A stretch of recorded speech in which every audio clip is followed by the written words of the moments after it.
Já estamos no ar. Boa noite a todos e a todas. Vamos aguardando um pouquinho as pessoas irem entrando para participar de mais uma escola vivencial de formação virtual. Eu gostaria de dar o meu boa noite ao mensageiro da noite, Corinto, aos debatedores Antônio Neto e Nervina Reis. Boa noite para vocês. Boa noite. Boa noite. Já temos algumas pessoas adentrando a nossa sala da nossa escola vivencial de formação virtual. O Ademir Zata, boa noite, Ademir. Você é um dos primeiros a entrar, para estar conosco. Mais alguns instantes, mais pessoas vão entrando. Já estão 19h32 agora. Antônio Neto, você está me ouvindo bem? Está tudo bem? Está o som tranquilo aí? Boa noite, mestre Jane. Boa noite, Corinto. Boa noite, professora Jô. Estou ouvindo alto e claro, mestre Jane. Jô, como é que está o som chegando até você? Está tudo tranquilo? Está tudo bem? Boa noite, Jane. Boa noite, Neto. Boa noite, Corinto. Boa noite a todos, né, que estão aí nos assistindo, que já chegaram para participar desse momento. Estou ouvindo muito bem. Por aqui está ótimo. Corinto, você que está em São Paulo, mais distante da gente, você está em Itu, está chegando o som legal, está tudo bem? Você está ouvindo bem, Corinto? Perfeito. Então, várias pessoas já adentraram, Regina Pachete, Carlos Eduardo Pamponé, Juliana Sobrinho, Marieni de Oliveira e seu Antônio em Tamaraju. Aqui a nossa escola vivencial de formação virtual, Corinto, ela abrange várias dioceses, não só a nossa diocese de Teixeira, não só a nossa cidade de Teixeira de Freitas, dentro da nossa diocese Itamaraju, que é uma cidade vizinha, mas também as outras dioceses circunvizinhas participam. E algumas vezes até o estado de Rondônia está conosco, participando. Nós utilizamos aqui o canal oficial da diocese, nós estamos no Facebook da diocese, porque nós não falamos apenas para nós, nós falamos para todas as pastorais, todos os movimentos, e por isso que escolhemos este canal. Então, vamos dar início à nossa escola vivencial de formação virtual. Agora já temos a presença de várias pessoas, Edmundo, Maria Graça, Quitéria, Eusênia, várias pessoas. Então, vamos fazer a invocação do Espírito Santo de Deus para que ele possa nos iluminar, para que ele possa iluminar a cada um dos senhores, da senhora Minervina, para que venha a conduzir essa escola vivencial, levando aquela mensagem que todos nós, cursilistas, gostaríamos de ouvir, que vocês sejam, assim, a pessoa de Jesus Cristo, na pessoa de Jesus Cristo, transmitindo para cada um e para cada uma das pessoas que estão participando. E, em nome do Pai, do Filho, do Espírito Santo. Amém. Vinde, Espírito Santo, enchei os corações dos vossos fiéis e acendei neles o fogo do vosso amor. Enviai o vosso Espírito e tudo será criado, e renovareis a face da terra. Oremos. Deus, que instruístes os corações dos vossos fiéis, com a luz do Espírito Santo, fazei que apreciemos retamente todas as coisas, segundo o mesmo Espírito, e gozemos sempre da sua consolação. Por Cristo, Senhor nosso. Amém. Meus irmãos, minhas irmãs, eu gostaria de fazer a apresentação aqui dos mensageiros da noite. Corinto é o nosso vice-coordenador nacional. Corinto já esteve conosco em Teixeira de Freitas, aqui na nossa cidade, ali na Assembleia Regional.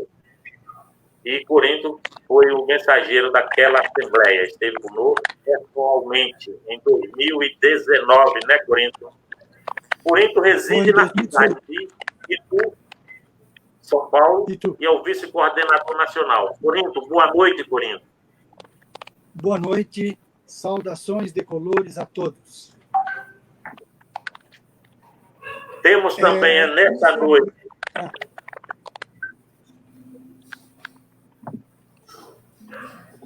Pode falar, Corinto. Não. Pode passar para frente. Então tá. Temos também nesta noite conosco a professora Minervina Reis, ela que nós carinhosamente chamamos de Jô. Ela vai estar conosco sendo fazendo um debate junto com Antônio Neto e Corinto, e falando sobre esse tema, que é um tema maravilhoso, e ela vai estar debatendo. Boa noite, Minervina. Boa noite, decolores. Viva a vida. E o outro debatedor, para falar desse tema, o papel do direito e da educação e do direito na estrutura do racismo, doutor Antônio Neto. Doutor Antônio Neto vai estar conosco, já é acostumado a estar nas nossas escolas especiais, como mensageiro, participante ativo do movimento de cursilho das nossas escolas vivenciais. Então, nosso boa noite para você, Antônio Neto. Boa noite, mestre Jânio. Boa noite, irmãos e irmãs. Oi, Jânio, uma vez que começou a falar, não sei se os outros também percebem, começou realmente um problema, um ruído no som. Está muito picotado, fazendo barulho como se tivesse alguém teclando. Ficou muito ruim mesmo. Não sei se é o seu, não sei se é algum de nós, mas começou a fazer uma interferência. Não sei se quem está ouvindo aí é bom interagir pelo chat para confirmar isso aí, mas começou um ruído muito ruim. Certo, vamos ver se é o pessoal que está nos ouvindo, já participando, a Eliede, a Leia, a Juliana. Se realmente o som está ruim, a Eliede está dizendo que o som está com barulho. Eu não sei se seria aqui na minha internet ou se seria de algum de vocês. Porque... É bom fechar o microfone, quem não estiver falando.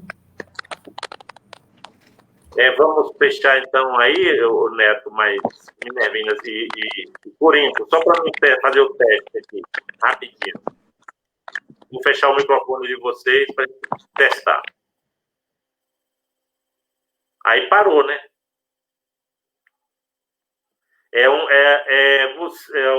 Algum de vocês está provocando barulho. Vou abrir um por um aqui e vou ver qual que vai voltar o barulho. Deixa-me ver, Minervina. Não, eu não consigo abrir, só consigo fechar. Abre aí, Minervina, por favor. Não teve barulho, então o seu tá... Você fecharia de novo? Eu fecho.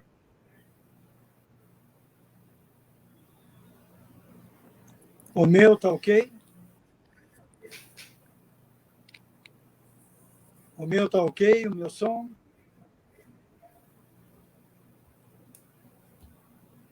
Estão me ouvindo bem? Agora vou ver o seu. Você abriu Estão o seu? Me ouvindo bem? Está aberto? Está me ouvindo bem? É no seu. Está ouvindo. Agora o barulho... Está me ouvindo bem agora? Continuo te ouvindo. Você está com fone de ouvido? Não, mas se quiser eu posso pegar. Você poderia pegar. Vou minimizar aqui enquanto você pega, tá bom? Neto, agora ficou bem? O som tá bom, Neto? Ficou ok, tá, parece que era realmente o de Corinto, né? É de Corinto, porque o seu de Minervina não está dando ruído, não está com problema. Então o som dele, deixa ele colocar o fone de ouvido e de repente aí volta tudo à normalidade e a gente damos continuidade à nossa escola vivencial. Enquanto isso, quando ele for pegar o fone de ouvido ali, vamos saudar as pessoas. Eusélia, boa noite. Está tentando entrar Eusélia Reis. Quitéria dando boa noite. Boa noite, Quitéria. Edmundo Costa dando boa noite. Eliedna já presente, dando nosso boa noite. Gente, antes, enquanto o nosso mensageiro foi pegar um fone de ouvido, eu gostaria só de fazer uma motivação a vocês, o seguinte, que vocês interagissem o máximo possível que vocês pudessem aqui no chat, fazendo perguntas, fazermos uma escola vivencial assim bastante interativa, porque o importante é que a escola tenha interação entre quem está proferindo a mensagem e quem está participando.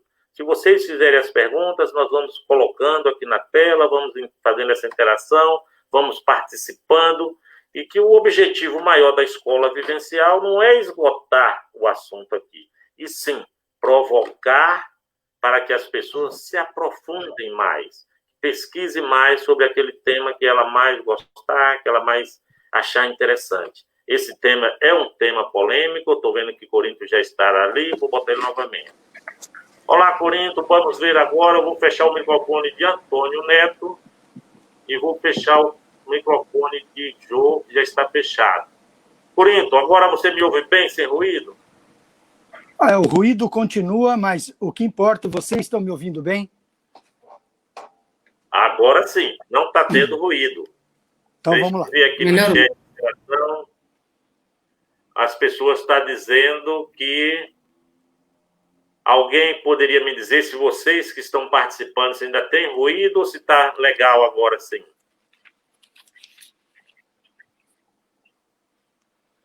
Eusélia, Eliedna ainda está com ruído, Eliedna? Eu acho que não, tá bom, melhorou. Já estão dizendo que melhorou. Então, Corinto, eu vou pedir licença um pouco ao Antônio Neto e a Minervina, e já vou passar a fala para ti, para você dar início a essa escola vivencial, e daqui a pouquinho eu coloco novamente Minervina e, posteriormente, Antônio Neto para participar conosco. Tá bem? Ok. Então, Corinto, agora sim, de forma oficial, vamos iniciar nossa escola vivencial de formação virtual, com esse tema que é muito polêmico, Corinto, e muito atual. É um tema atualizadíssimo. Hoje, nos nossos grupos de WhatsApp, houve uma interação muito grande das pessoas, já debatendo, já questionando, já fazendo suas considerações com relação ao racismo.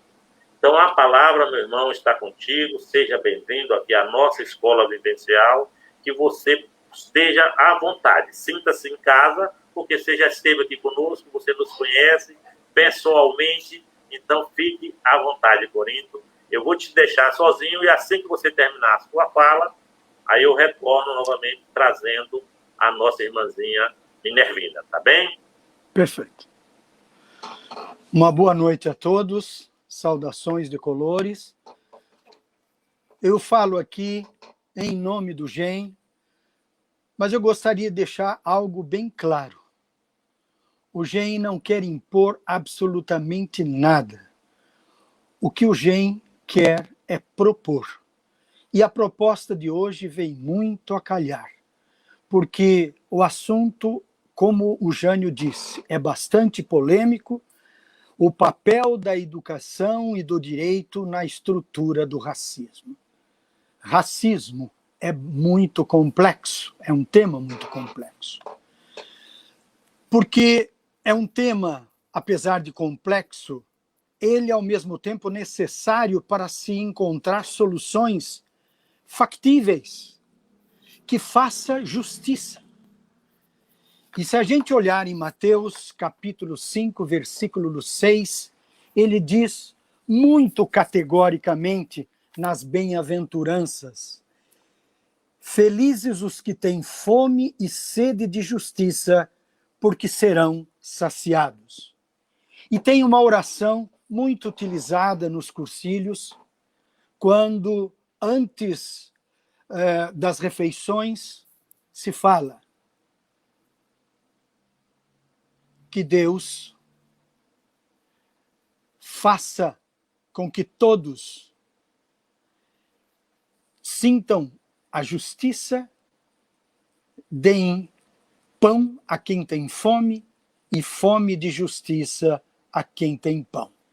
Então, é algo importante dizer que nós temos que trabalhar para que a justiça faça uso no dia a dia, na sociedade e no mundo.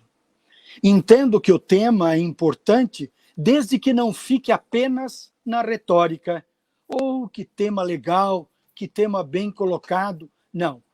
O que o GEM quer é provocar pessoas para que, após ouvir tudo isso, coloque-se à disposição para se propor algo que melhore a situação.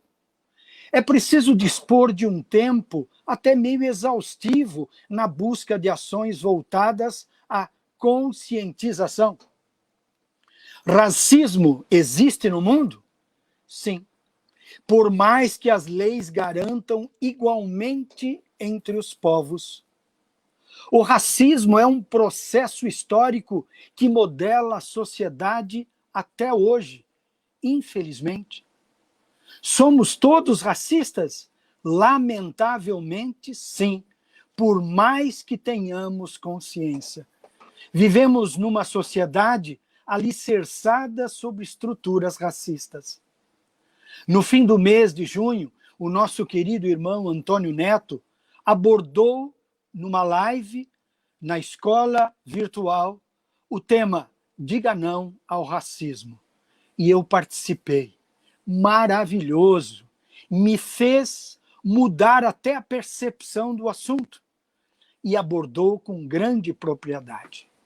Por que é importante falar sobre o assunto? Por mais que o debate e o combate tenham evoluído com a criação de novas leis e políticas públicas, é necessário ampliar o trabalho de conscientização, promovendo o respeito. O papel da educação e do direito na estrutura do racismo é de vital importância. A ideia é realizar um breve debate essa noite usando a metodologia do movimento de cursilhos de cristandade. Ver, discernir, agir. Primeiramente, precisamos entender que o movimento de cursilho de cristandade tem como prioridade a pastoral ambiental.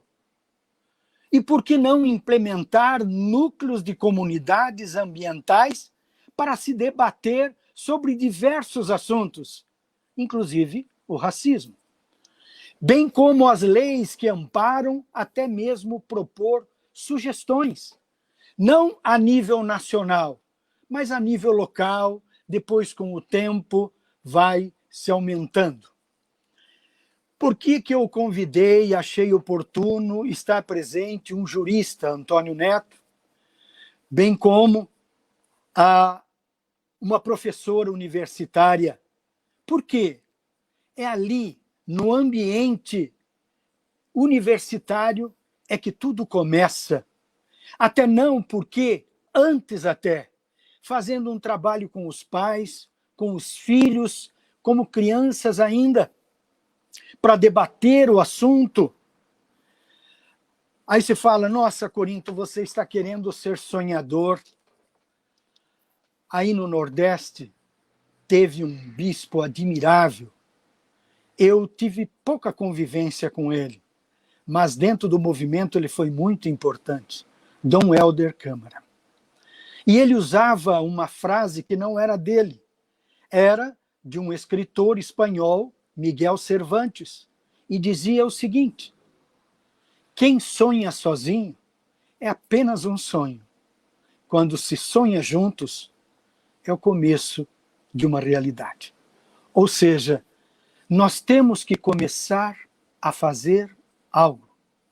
São Francisco de Assis dizia com toda a propriedade: comece fazendo o necessário. Depois, faça o que é possível. Depois de um certo tempo, vocês estarão fazendo o impossível. É esse o objetivo dos núcleos e comunidades ambientais. Debater um problema para que se chegue a um consenso, trabalhar esse assunto, ouvir em debate tudo aquilo que se propõe e depois ouvir a palavra de Deus para dizer o que Ele quer falar comigo diante desse assunto. Porque o objetivo é amenizar as dores, os constrangimentos. Se não me engano, foi realizado um cursilho ambiental voltado para o ambiente jurídico. Eu tenho certeza porque o Antônio Neto me falou. E agora vamos fazer um ver bem rápido, na minha ótica, como leigo no assunto, mas que depois de ouvir, voltou? Tudo aquilo que o Neto havia dito, eu achei maravilhoso e comecei a entender. Então eu vou dar a minha opinião de leigo no assunto, mas vamos falar um pouquinho sobre o racismo. É institucional? É sistema de desigualdade que se baseia em raça, que não pode ocorrer em instituições governamentais, corporações empresariais, universidades públicas e particulares. Isso é muito latente. A gente percebe isso, a discriminação do negro nesse contexto. O racismo estrutural, ele existe? Sim.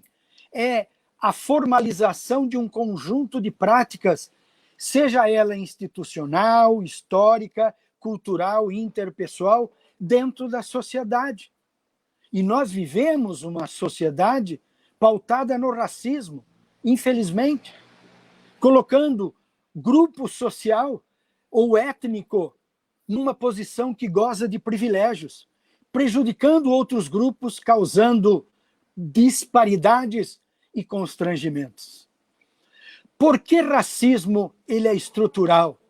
Essa estrutura social que possibilitou a manutenção do racismo ao longo da história, inclusive no Brasil, pode ser constatada a partir das próprias leis em vigor no país. Algumas delas são da época em que os negros eram escravizados e outras, é claro, vieram depois da abolição, em 1888, com a Lei Áurea. O racismo social tende a excluir o número substancial de minorias com relação à participação em instituições sociais, gerando segregação e preconceito racial, infelizmente. Segundo as leis humanas, existem duas formas diferentes no ato de julgar. E aí o Antônio Neto pode falar bem, com bastante propriedade. Primeiro, é a injúria racial, que está contida no Código Penal brasileiro. E o racismo, que está previsto na Lei 7.716 de 1989. E a lei de Deus, com base na Sagrada Escritura, deixa bastante claro que fomos criados à imagem e semelhança de Deus. Portanto, somos todos irmãos. O Papa Francisco, no dia 3 de junho, durante a audiência, falou com grande preocupação sobre as manifestações em Minneapolis, nos Estados Unidos. Protestos sobre a morte de um negro durante a abordagem de rotina feita por um policial branco. Reacendeu o debate sobre o racismo na sociedade norte-americana. Falar do mesmo caso aqui no Brasil, olha aqui, o Estadão de sábado está lá, na primeira página, assassinato de homem negro provoca protestos pelo país. E aí, na televisão, vem dizendo, reacendendo, logo no dia da consciência negra, às vésperas, me ocorre no Carrefour. O que está acontecendo com o ser humano? Se o ser humano é a evolução, segundo Darwin, do macaco, tem o Homo erectus, o Homo sapiens, eu vejo que diante de tudo que está acontecendo, nós estamos retornando às origens animais, irracionais. E está aqui protestos que realmente têm um porquê. Mas o que o Papa vem dizendo é: cuidado com a violência para protestar. O Brasil é uma democracia racial? Sim, mas, apesar de tudo, o Papa diz: caros amigos, não podemos tolerar nem fechar os olhos sobre qualquer tipo de racismo ou de exclusão e fingir defender a santidade de cada vida humana. Nada se ganha com a violência e muito se perde. Rezo pelo conforto das famílias e dos amigos com o coração partido. E ele enfatiza, finalizando, que Nossa Senhora de Guadalupe, Mãe da América, interceda por todos aqueles que trabalham pela paz e a justiça na vossa terra e no mundo. Deus abençoe a todos vocês e as suas famílias. E como está a nossa família com relação a este tópico, racismo? Nós estamos debatendo diante de uma fala impensada, rimos ou procuramos conversar a respeito? Apesar de termos caminhada para alguns tipos de reparação histórica com a implantação de leis que asseguram a democracia racial, o país, infelizmente, nunca chegou a ser um paraíso paraíso racial que sempre pretendeu. Deus nos fez livres para escolher o caminho da tão sonhada felicidade. Muito bem. Se nós vimos agora um pequeno ver de minha parte como leigo, eu quero também colocar aqui, no próximo momento, exatamente este documento, Fratelli Tutti, todos irmãos, que no momento do discernir, eu escolhi alguns parágrafos para abordar e dar, pelo menos, um anseio para que algo seja feito, porque este documento vai ser a base das próximas assembleias regionais, junto com o tema, a dimensão profetismo. Então, agora, eu passo a palavra para o próximo, que vai falar um pouquinho sobre a parte jurídica e a parte da escola, como que é visto nas universidades esse tema tão polêmico. Vamos convidar aqui a nossa professora universitária, Minervina Reis, para que ela faça as considerações dela, como é que ela vê o papel da educação na estrutura do racismo, Minervina. A palavra fica contigo, nós vamos sair um pouquinho e vamos deixar você discernir sobre este tema proposto, tá bem?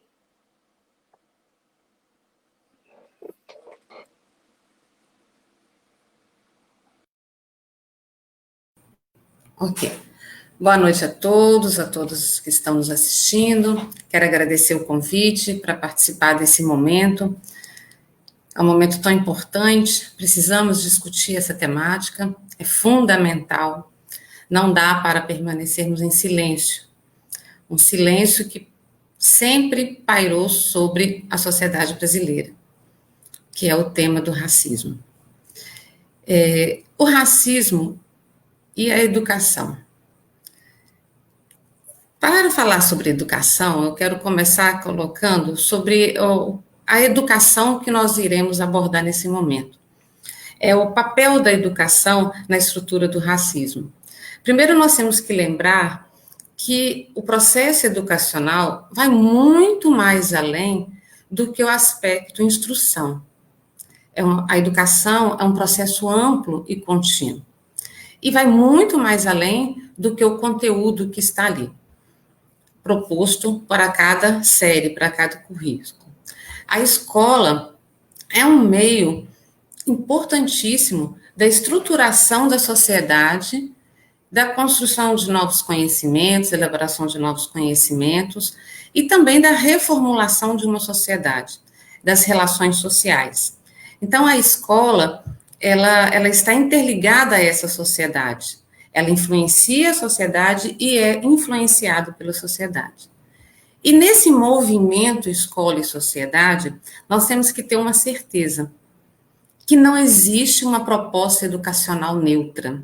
Não existe uma proposta educacional sem uma proposta ideológica, sem uma proposta construída de acordo com o seu contexto.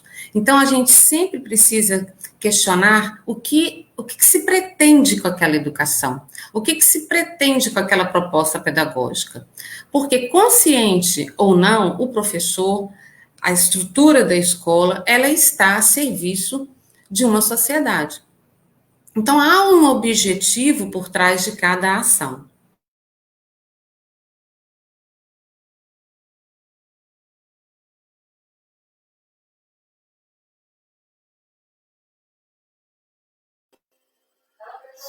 Seu microfone está fechado, Minervina. Fechou. Você poderia abrir?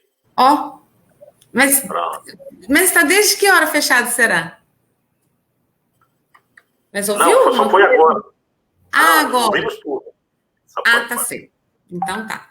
Então, o que a gente precisa questionar é em relação a esse projeto de escola que a gente pretende. Porque quando a gente se fala em educação, a gente está falando de uma formação de pessoas. Então, a educação se constitui do principal instrumento dessa formação. E quando a gente começa a questionar como o Corinto colocou, como que hoje a família está pensando, eu trago como que a escola está trabalhando essa questão. Porque a escola, ela é uma base, ela é um principal mecanismo aí para a perpetuação ou não dessa relação. Então, a educação hoje, nós tivemos alguns avanços, mas a escola, ela silenciou por muito tempo no seu currículo essa temática. Essa é a temática que é tão importante na formação do povo brasileiro. Então, é a escola que faz parte do percurso da vida de todo cidadão brasileiro, da maioria, né, da grande maioria da população brasileira, ela foi silenciada por muito tempo sobre as questões do racismo. Não se discutia sobre racismo na escola. Mesmo com a lei de 2003, que traz a obrigação dos estudos afrodescendentes, não há na escola um enfrentamento do racismo cotidiano. Então, essa escola comprometida, que se diz comprometida com a formação do sujeito na sua integralidade, na formação desse sujeito como um todo, e que deve se respeitar as diferenças, as características próprias de cada grupo, ela não trouxe para a sua prática pedagógica, para o seu cotidiano, a questão do racismo, o sofrimento das crianças. Então, infelizmente, muitas crianças negras, elas começam a vivenciar, a viver, a sentir na pele o racismo quando entra na escola. A escola, que era para combater, para enfrentar, para mudar isso, ela tem se posicionado ao longo dos anos como algo neutro, um território neutro, que não traz essa discussão. Mas, no seu dia a dia, no seu currículo oculto, no seu fazer pedagógico, às vezes de uma forma escancarada e outras vezes não, ela está mantendo essa relação de racismo, essas atitudes racistas no cotidiano da escola. Então, esse racismo institucional, que é uma manifestação de preconceito por parte de instituições públicas e privadas, ela ela vem contribuindo ao longo dos anos para a manutenção desse racismo na nossa sociedade. Por exemplo, nós podemos citar aqui os nossos livros didáticos. Os nossos livros didáticos, eles não trazem a negritude do povo brasileiro. Ele não traz a africanidade. Ele não trata isso. Exclui toda a cultura africana. Então, e ao contrário, traz textos, às vezes, com algum significado dessa história de um modo pejorativo. Às vezes traz uma imagem enorme sobre um determinado símbolo, mas não traz questionamentos dessa história, não traz a história, a cultura negra para a sala de aula. E não traz também o sofrimento do povo negro e toda a sua cultura, a valorização da sua história. Essa é uma forma da manutenção, esse silenciamento e a exclusão desse tema no currículo. E os cursos de licenciatura também. Os cursos de licenciatura de formação de professores, eles não apresentam essa problemática no processo de formação do professor. Como que a história da educação brasileira é tratada nos cursos de formação de pedagogos? Como que a sociologia da educação trata esse tema? Então, tem deixado muito a desejar. Infelizmente, esses elementos da subjetividade da relação, esses elementos da subjetividade do racismo, impede para que isso seja enfrentada de uma forma consistente, para que possamos realmente, a partir desse enfrentamento, reconhecer que somos, sim, uma sociedade racista. Nós somos um país racista. Não existe democratização racial nesse país. Não existe. Porque se existisse essa democratização racial no país, nós não teríamos tantas desigualdades e a pessoa, o negro, o sujeito, estava sempre vinculado à pobreza, à falta de acesso, seja no mercado de trabalho. Então, há um discurso? Não, tem sim. Mas quantos? Quantos fazem parte? Né? E a nossa prática pedagógica, ela pode estar reforçando isso. Por exemplo, quando uma professora vivencia um momento de discriminação racial, dois coleguinhas discutindo, a professora muitas vezes finge que não vê. Ou fala, que isso, menino? Respeite o seu colega, ele é igual a você. E isso não deve acontecer. Ele não é igual, nós não somos iguais. Cada um tem a sua história. Cada um tem seu percurso.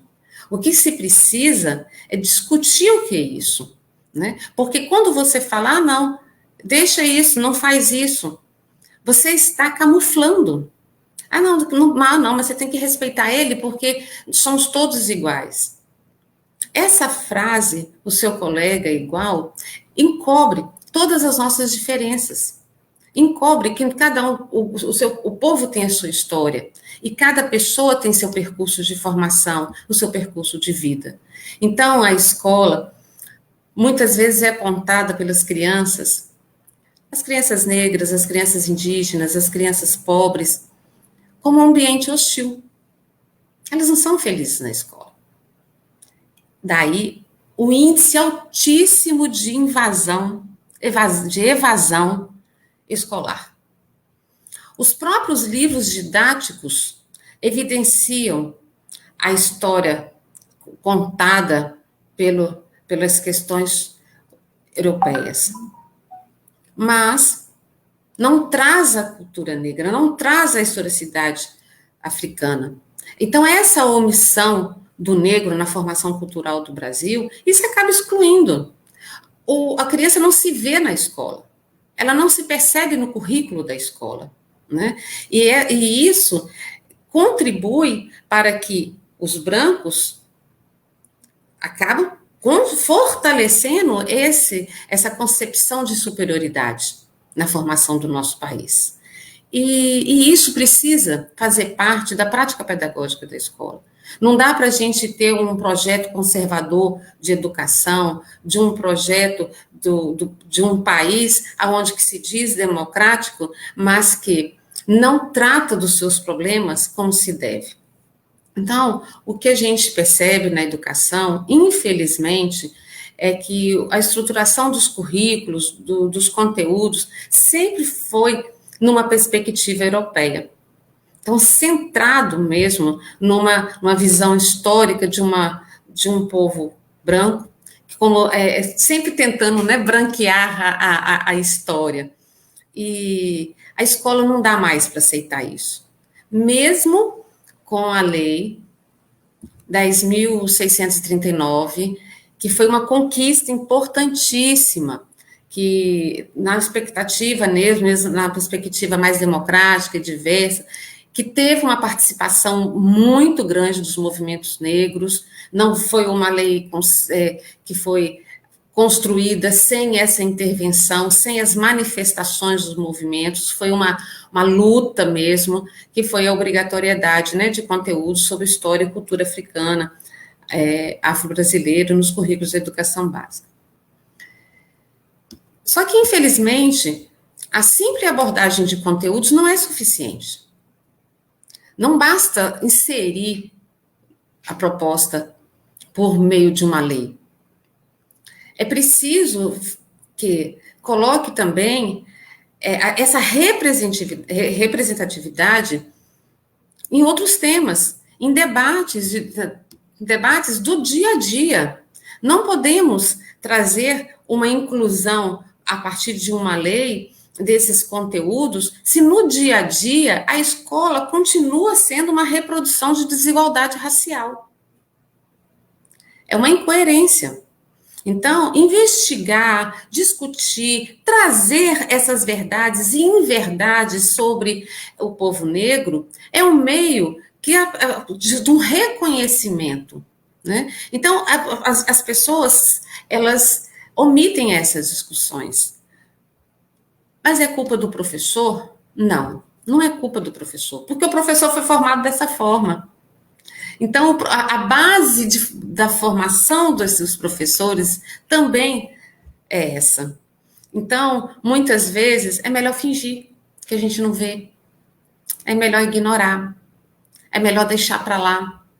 Né? E acaba contribuindo para essa manutenção do racismo institucional, do racismo estrutural, e de todos os dias você presenciar cenas de racismo e se calar.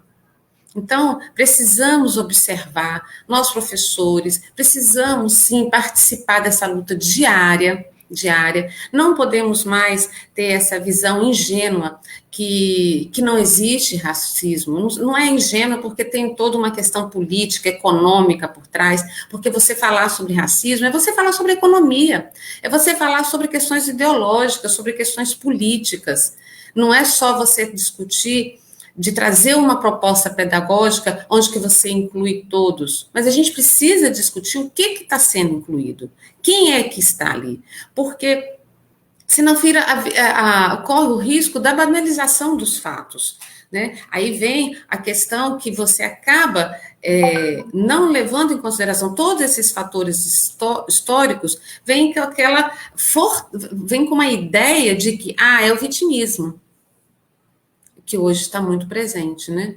Não, mas hoje todo mundo é vítima. Então, nós professores, nós temos um papel. Eu gostaria até de comentar que há um tipo de racismo hoje, né, que está sendo muito discutido, que é o racismo reverso, né? Onde que fala que os brancos estão se sentindo agora, estão sofrendo os preconceitos.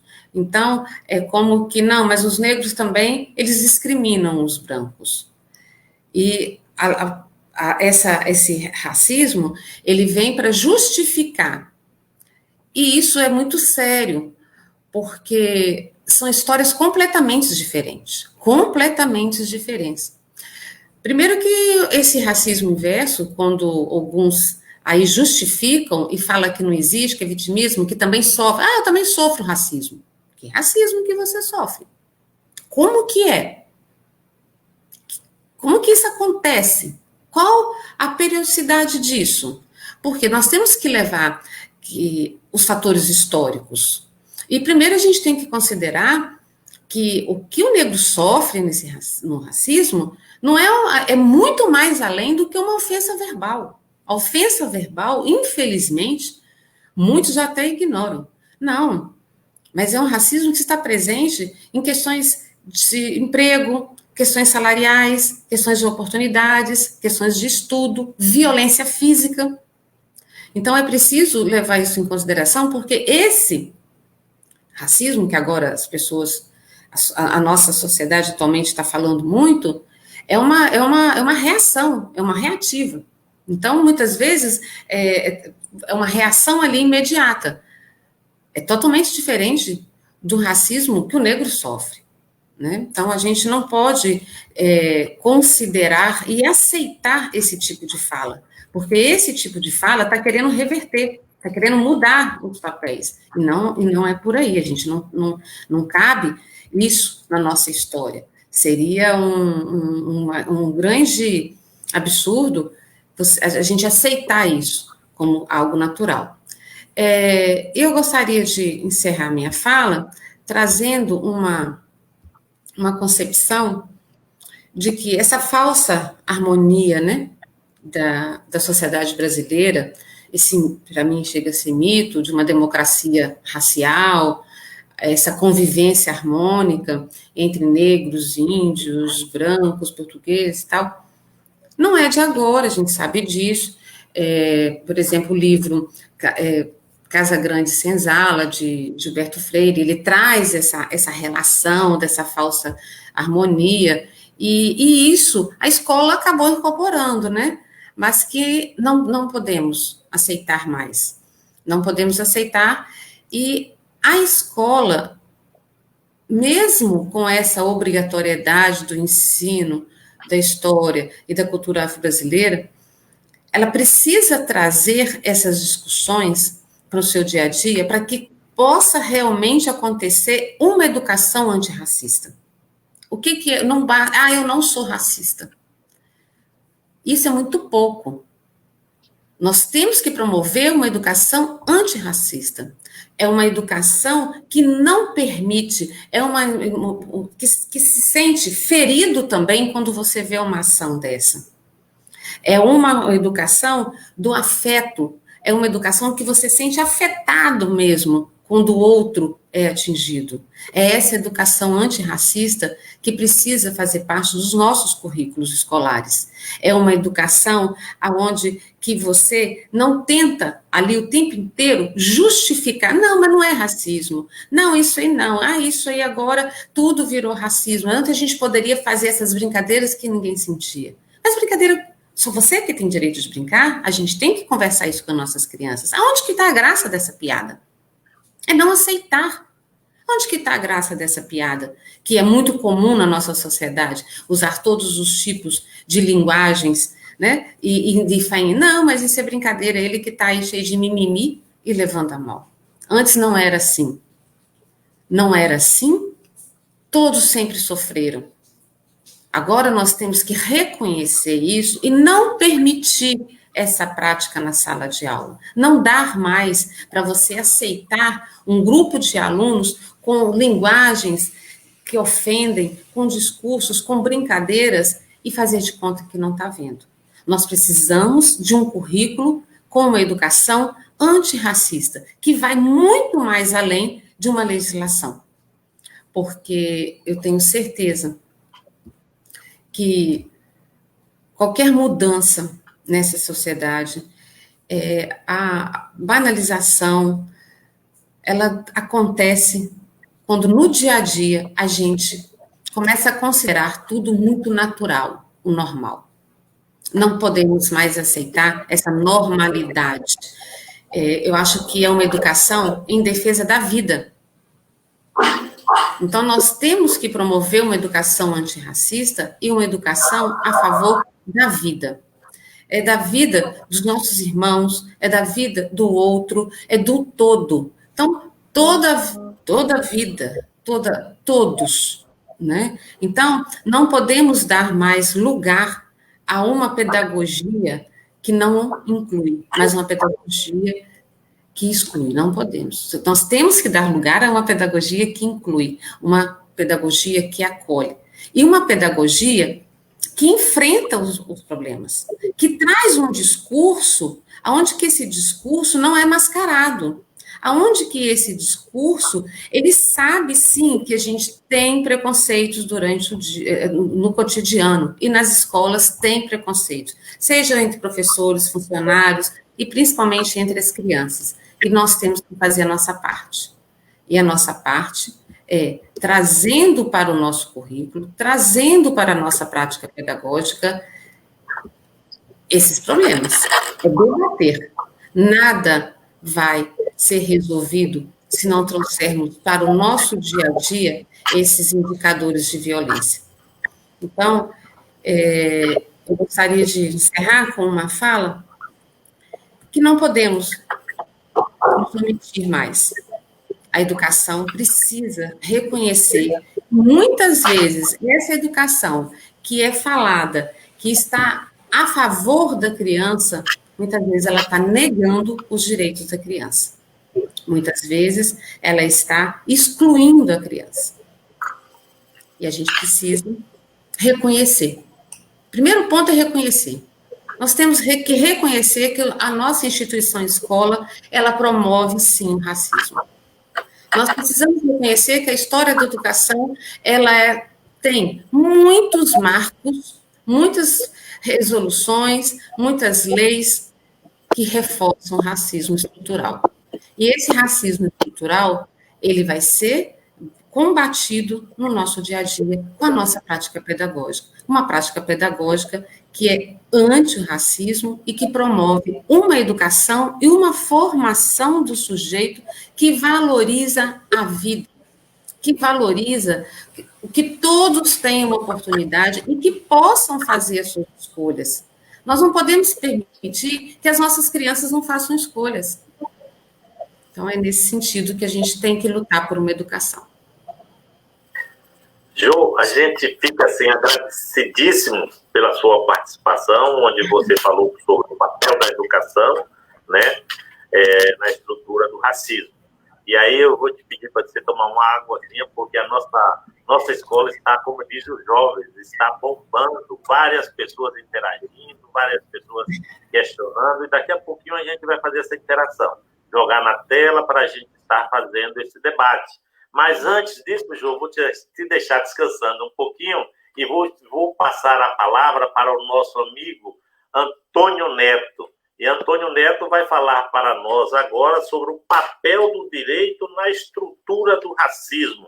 Antônio Neto, 15 minutos também. Aí você fique à vontade para daqui a pouco a gente estar partilhando com esse pessoal que está ansioso. Eu estou vendo aqui vários questionamentos, várias falas aqui interessantíssimas para estar debatendo, e o nosso vice-coordenador nacional, daqui a pouquinho com vocês dois, também fazendo esse bate-bola, essa interação, nessa roda de conversa interessantíssima, desse tema atualizadíssimo, o papel da educação e do direito na estrutura do racismo. A palavra é contigo, Antônio Neto. Obrigado, mestre Jânio. Boa noite, irmãos e irmãs. Corinto, como é bom te ouvir. Como é bom ouvi-lo relembrando as bases do nosso movimento, o movimento de cursilho de cristandade. Como é bom ouvir você falar em ver, discernir e agir. E quando você fala em agir, você fala em núcleo de comunidade ambiental. Isso é algo realmente, porque a parte do agir é um dos tripés do nosso movimento que é essencial. E em se tratando do tema que nós estamos abordando agora, é para lá de essencial. Professora Jo, ouvi-la me traz uma memória afetiva muito boa. Para quem não sabe, eu sou pedagogo, antes de ser advogado, antes do direito, eu fiz estudos sociais e fiz pedagogia, e a professora Jo foi minha professora em pedagogia, e ela tem muita responsabilidade na construção da minha visão crítica de mundo. E ouvi-la, e agora, professor, me trouxe à memória as vossas aulas na UNEB. Como é bom.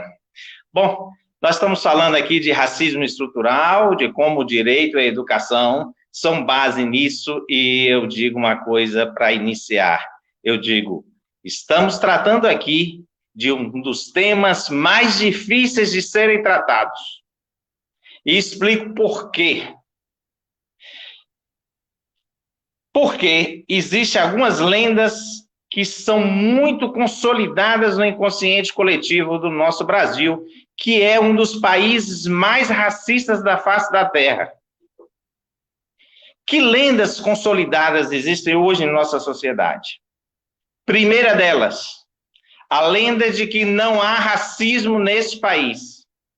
A lenda que, como citou bem a professora Jo, a lenda de que nós temos implantado aqui uma democracia racial, que aqui branco se casa com negro e com índio, e que é tudo uma maravilha, e estamos todo mundo juntos no samba e em tudo mais.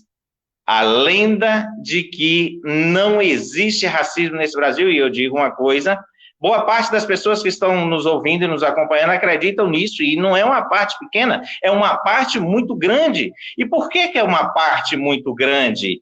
Porque nós somos produtos dessa sociedade que nós estamos discutindo agora, e a gente precisa entender algumas coisas. Quem tem 50 anos de idade, estudou, fez graduação, pós-graduação, doutorado, como é o caso da professora Minervina, estudaram tão somente autores brancos. Qualquer pessoa que tenha passado nos últimos 50 anos pela academia, pela faculdade, só estudou as ideias de homens europeus brancos, ponto.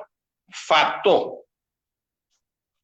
E essa sociedade, essa educação que recebemos até aqui, nos vendeu uma ideia que está bem estruturada e que é uma lenda. E essa ideia é: não existe racismo no Brasil. Mas essa não é a única lenda, nós temos outras. Quer ouvir uma outra? Lenda da igualdade racial. Aqui todo mundo é tratado igualmente, as oportunidades são iguais para todos. Nós temos a lenda da igualdade racial. Nós temos outra lenda, que é a lenda do mérito. Os brancos chegaram e ocuparam 99% das posições de poder nesse país por mérito pessoal deles. Essa é a lenda do mérito. Nós vemos uma sociedade branca ao nosso redor, onde nós não temos um único ministro negro no país que 56% da população é negra, não existe um único ministro negro, onde nossos telejornais não têm âncoras negros. Maju foi a primeira âncora negra oficial da TV brasileira, primeira âncora negra. Antes a Globo tinha uma, gosto muito dela, já tive a oportunidade de receber um prêmio das mãos dela. Mas ela era o que se chama de totem. Empresas que têm um único negro em destaque para dizer que não é racista. Mas hoje nós não temos um único, na TV brasileira, não há um único negro que é âncora no jornalismo brasileiro. E nós estamos falando de um país de 56% de negros. Mas aqui, todos os branquinhos que chegaram lá, todos os brancos que estão espalhados na Globo News, na CNN, em todos os telejornais brasileiros, eles chegaram lá por mérito. Não há nenhuma estrutura que favoreça a chegada deles lá. E, por fim, a última grande lenda: o Brasil é um país pacífico. Essa é a outra grande lenda que nos vende e nós acreditamos nisso, que nós somos um país pacífico. Enquanto nenhum outro país no mundo extermina a população negra igual o Brasil. 60 mil pessoas foram assassinadas pela polícia ano passado. 75 a cada 100 eram negros. Existe um genocídio contra negro no Brasil. E nenhum outro país, proporcionalmente, se mata tantos negros quanto no Brasil. Mas nós temos uma lenda estabelecida. E essa lenda diz o seguinte: nós somos um país pacífico. E é interessante a gente entender por que essa lenda é tão estabelecida? Por que acreditamos que somos um país pacífico? Por que não acreditamos que somos um país racista? E aí a professora Jo já nos deu a pista. A educação faz parte desse sistema que cria um racismo estrutural onde nós estamos nele e nem percebemos e achamos que não vivemos num país racista. Para começar, tem uma coisa interessante. Raça só existe uma, raça humana. Mas o racismo cria a raça. Ele traz a racialização da sociedade. Isso é uma cria, é um produto do racismo. E aí nós temos algumas coisas interessantes. Primeira coisa, se você é branco, você não entende de racismo, você não faz ideia, a menos que você tenha estudado. Branco não sente, não percebe. A vida do branco é diferente da vida da maioria dos negros. Um branco entra no shopping center ou no supermercado, em qualquer lugar desse país, não tem seguranças vigiando ele, seguindo, olhando, prestando atenção. As câmeras não fixam neles. Negro, acontece. O branco vai dirigindo, tem uma blitz, muitas que estão me ouvindo agora já viu o policial fazer o sinal para passar, passa. O negro, não, o negro está parado.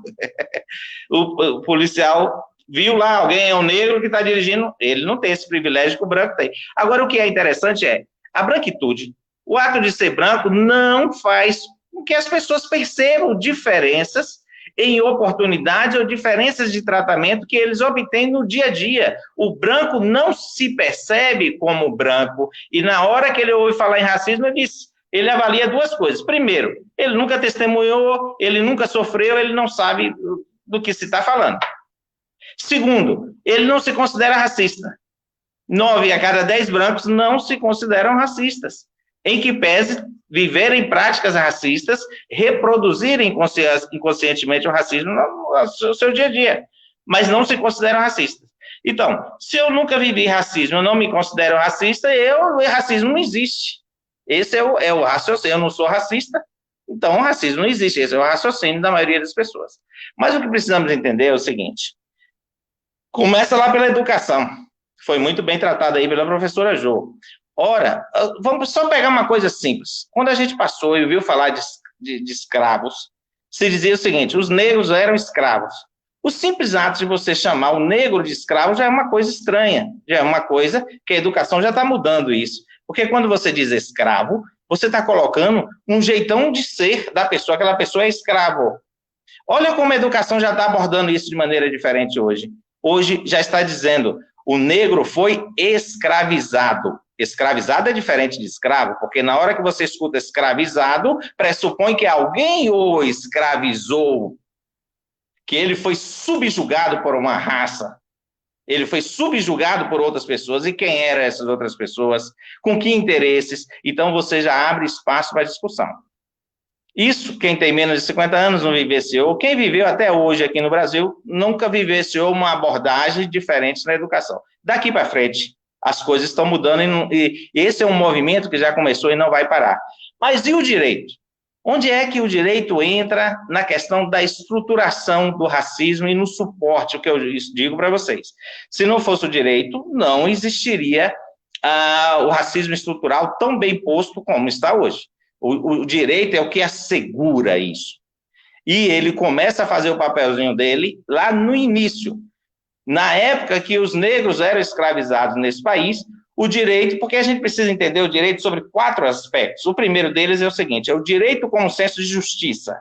Aquilo que é justo, aquilo que é certo. Então, esse direito como senso de justiça, ele é embasado em princípios e em valores, em um código ético. Existe o direito como norma, que é a norma escrita, é a lei que criou no país a estrutura que possibilitou o racismo ser tão bem estruturado no país. O direito como poder. Por que como direito como poder? Porque o braço armado do direito são as polícias. Então, são as polícias que têm arma e que têm poder de vida e morte em várias situações. Então, o direito também é um instrumento de poder. E, por fim, ele entra como o direito como relações sociais, na medida que eles dão estrutura às relações sociais que estão ali presentes no dia a dia da sociedade.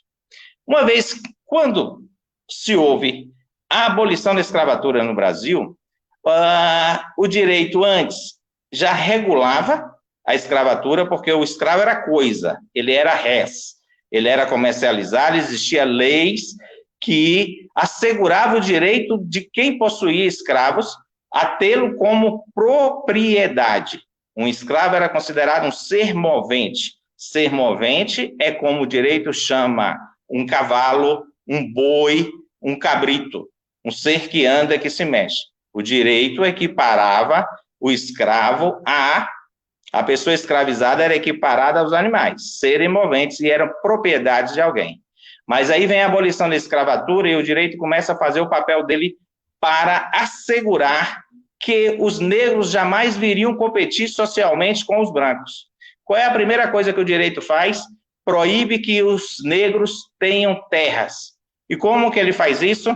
Declarando que as terras devolutas só podiam ser propriedade de alguém por concessão do governo mediante pagamento. Pagamento para escravizado, onde é que escravizado tinha direito para comprar terras? Lugar nenhum. O que fez o direito? Assegurou que se trouxesse para o Brasil brancos para trabalhar como funcionários e serem remunerados pelo que eles faziam. O negro que trabalhava como escravo não teve emprego depois da abolição. Se trouxe alemão, se trouxe italiano, se trouxe brancos para trabalharem, a esses brancos deram terra e deram salário, coisa que negro não tinha. O direito foi e criou leis, porque nós temos que entender que o direito, ele ele dá estrutura legal para aquilo da sociedade dominante. E a sociedade dominante era branca, a sociedade escravocrata. Então, o direito serve para estruturar isso.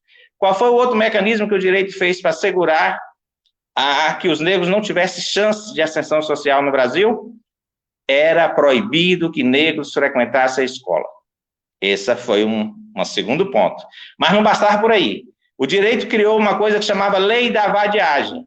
Toda vez que o policial encontrasse um negro que não trabalhasse, e vamos lembrar que não se dava trabalho para os negros, os trabalhos que existiam era o trabalho no campo, e para isso se trouxe branco, para isso.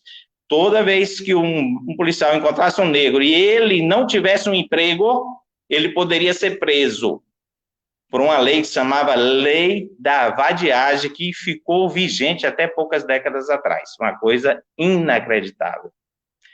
Juízes e promotores, o mecanismo da estrutura da justiça no Brasil, o direito cria uma estrutura onde juízes e promotores são todos brancos. E isso é uma coisa muito séria. Em 1989, nós tivemos a primeira juíza negra, que era aqui da Bahia, chama-se Luiz Linda Valois, tem uma história muito bonita. Ela estava estudando, a professora disse assim para ela: você deveria crescer e aprender a fazer feijoada para os brancos. Ela disse: eu vou crescer, ser juiz e te prender. E ela se tornou juíza, 1989. Você acredita nisso? 1989 nós viemos ter uma juíza negra aqui da Bahia. E não é brincadeira, não. Ela foi em 1993, a primeira condenação por racismo no Brasil foi ela que deu, foi ela que fez. Para a gente ter ideia de como o direito ele ajuda a estruturar o racismo aí no Brasil. Olha uma sentença de uma juíza. Nome dela, Inês Mercale Zapelon. Ela deu uma sentença dizendo, condenando o cara e dizendo: a sua raça não nega que ele é um malfeitor. Ela fundamentou a condenação dela então é um objeto de estudo. Quando você pega isso para você estudar o racismo no direito do Brasil, essa sentença dessa juíza vai ser objeto de estudo por resto da vida. Quando que essa sentença essa juíza proferiu essa sentença? 2020, agora, poucos meses atrás. E agora, essa semana, o CNJ julgou, que é o Conselho Nacional de Justiça, é um órgão fiscalizador que julga o que os juízes fazem. O juiz julgou o caso dela e disse que ela não cometeu crime nenhum. Ela condenou um ser humano baseado na cor da pele da pessoa. E hoje, em 2020, meus amigos, não estamos falando de décadas atrás, não. O Conselho Nacional de Justiça disse que ela não errou, manteve a sentença dela e está aí. Então, nós temos uma estrutura carcerária e uma estrutura judiciária que aprisiona os negros hoje. Você ter ideia, 60% da população carcerária é negra.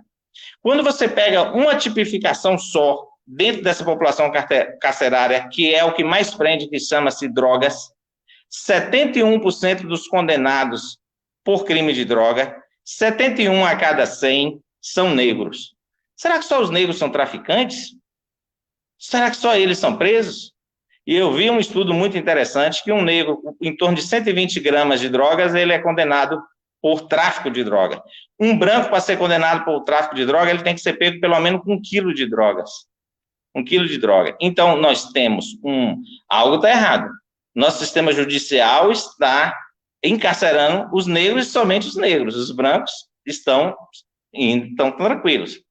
De cada 100 pessoas mortas pela polícia, 70 são negros. Alguma coisa está errada. E vem me dizer que não existe racismo. Existe sim, existe um genocídio, é mais do que um racismo, hoje existe um genocídio contra negros. E é interessante a gente entender como que o direito contribui para isso. Porque de cada 100 pessoas que são mortas, 70 a 75 delas são negras. Porque o sistema judiciário brasileiro não investiga a morte de negros. É algo que está normalizado e banalizado. E não é dizer que esses negros que estão morrendo são todos bandidos. Não são. Tem muita gente bem morrendo. Só que o sistema jurídico fecha os olhos para essa situação e permite que o massacre continue. Lei de tortura no Brasil só veio existir a partir de 1997. Então, o que eu estou dizendo para vocês é, o direito, infelizmente, ele cria a estrutura para a perpetuação de um mecanismo excludente que hoje se chama racismo estrutural. E que é muito difícil, mas eu acredito, e aí eu concordo com o Corinto, o caminho passa de fato pela educação, passa de fato por essas mudanças que foram propostas pela professora Joseli Espíndola, porque no momento em que começarmos trabalhando com as gerações que aí estão, nós temos uma chance de combater de fato o racismo estrutural. Mas o que fazer para quem já está aí, que não acredita que existe racismo, que acha que nós vivemos uma democracia racial, que é mimimi dos negros? O que nós podemos fazer hoje? Qual é o caminho? Primeiro, nós precisamos entender que existe no inconsciente coletivo racista da sociedade um medo de discutir o assunto. Quando se trata de raça, não, estão querendo trazer um problema para o Brasil que não existe aqui. Existe um poder de reação incrível. O Magazine Luiza, esse ano, resolveu criar somente para negros trainee. Luiza é uma das empresárias mais bem-sucedidas desse país. E ela descobriu que 90% dos trainees da empresa dela eram brancos, que quase não tinha ninguém em cargo de gestão. Ela disse, eu quero que contrate somente trainees negros. Houve várias ações judiciais contra elas, até no STF foram contra elas. Interessante, que enquanto só os brancos estão ocupando lugares de destaque e de poder na sociedade, está tudo em paz, tudo tranquilo. Bastou a Luiza abrir vaga só para negros, diversas ações. Quando uma ação afirmativa importante e a única bem-sucedida nesse país, que se chama cotas para negros em universidades, foram implementadas, choveu ações. Também o STF teve de decidir que era legal e que era constitucional.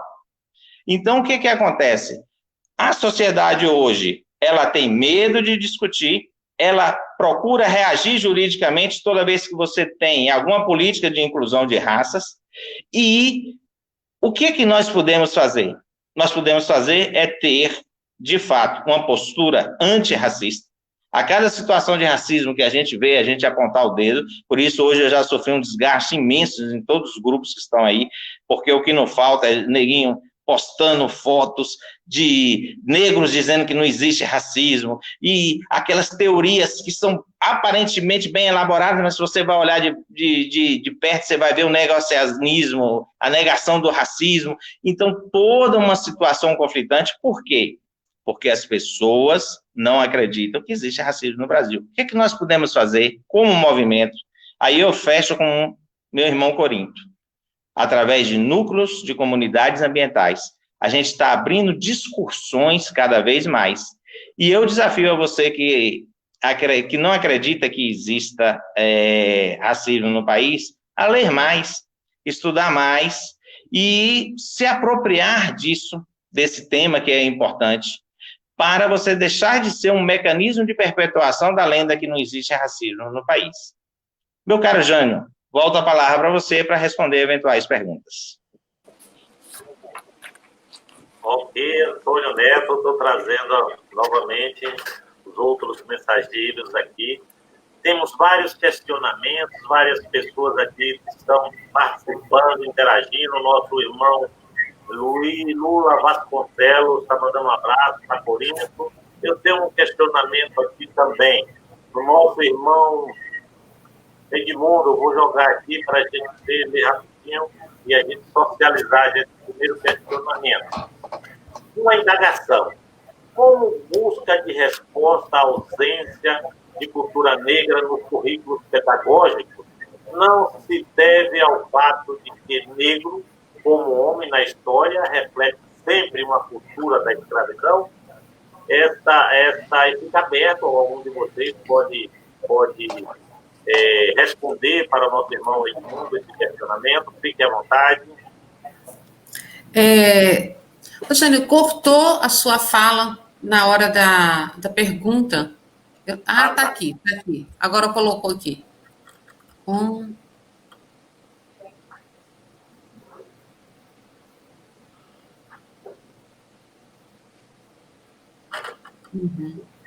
Isso. Okay. Posso falar? Pode. Coloca a pergunta de novo, o finalzinho dela, se tiver como aí. Reflete sempre a cultura. Como o homem na história reflete sempre uma cultura da escravidão. Uhum. Então, mas não é só por isso. Não é só porque reflete a escravidão. A escravidão, ela precisa ser discutida. Então, nós não podemos colocar por debaixo de um tapete, nós não podemos esconder esse período da nossa história. A gente precisa, sim, trazer para o currículo e discutir. Eu acredito que nessa elaboração pedagógica, a gente precisa ter uma teoria da descolonização. Então, o nosso currículo é um currículo colonizado. Nós precisamos trazer para o nosso currículo a nossa história. E a nossa história, o período da escravidão faz parte. Então, a forma como o negro foi trazido, então a gente precisa ver os poemas de Castro Alves, a gente precisa ler novamente com os nossos alunos e discutir sobre a questão dos navios negreiros. Hoje, muitas pessoas não trazem isso na discussão, não só da escola, mas também na questão do direito. É como se não quisesse apagar isso. E traz essa falsa ideia, essa inverdade de que foi resolvido com a abolição da escravatura. A partir do momento que assinou lá a lei, as coisas, cada um tomou seu rumo e como se fosse tudo dentro de uma naturalidade. Então, é isso que ela colocou. Não traz, porque os próprios historiadores, eles não querem trazer esse assunto à tona, e precisamos. Eu acredito que precisa ter essa proposta de currículo para trazer para o dia a dia esses saberes, esse conhecimento que vai dar condições de cada um conhecer a sua história e se posicionar. A gente precisa ficar indignado dessa história. A gente precisa desconstruir essa hierarquia de conhecimento. Por que o nosso currículo é um currículo colonizado pelos europeus? Por que nossa hierarquia de conhecimento não entra os conhecimentos indígenas, os conhecimentos dos negros, a cultura, a questão da religião? Na escola não se fala, no currículo da escola não traz sobre as religiões com matriz africana. Nega. Então, é um silêncio velado.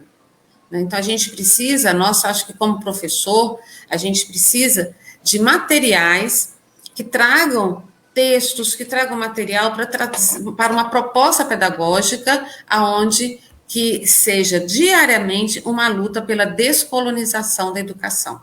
Então, é isso que a gente precisa. Essa hierarquia de conhecimento, essa hierarquia desse poder e essa hierarquia que é instituída já, né, que está cristalizada de raças. Como o Neto colocou, nós somos todos humanos. Essa questão da raça, a gente sabe que é uma questão política, uma questão econômica, é uma questão ideológica. É isso. Deixar para os outros falarem um pouquinho também. Corinto, gostaria de falar? Sim. Concordo plenamente com a professora e a gente está deixando um pouquinho aí que eu gostaria de falar. Se nós fomos criados à imagem e semelhança de Deus, significa que nós somos humanos, pertencemos a uma raça humana. E aqui eu gostaria de todos os parágrafos referentes à exortação apostólica do Papa Francisco, que o racismo é um dos pontos de reflexão. Ele diz que o mundo existe para todos, porque todos nós, seres humanos, nascemos nesta terra com a mesma dignidade. As diferenças de cor, religião, capacidade, local de nascimento, lugar de residência e muitas outras não podem antepor-se nem ser usadas para justificar privilégios de alguns em detrimento dos direitos de todos. Fica muito claro isso.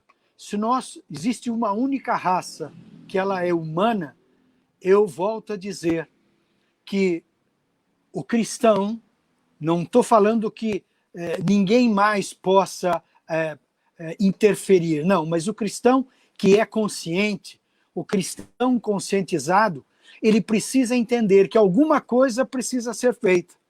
Não entender, chorar apenas pelo outro, mas fazer com que aquele choro seja amenizado por uma proposta de ação.